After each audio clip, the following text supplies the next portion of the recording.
أياما معدودات فمن كان منكم مريضا أو على سفر فعدة من أيام أخر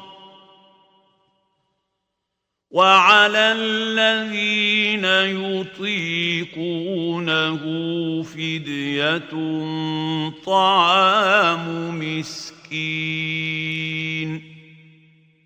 فمن تطوع خيرا فهو خير له وأن تصوموا خير لكم إن كنتم تعلمون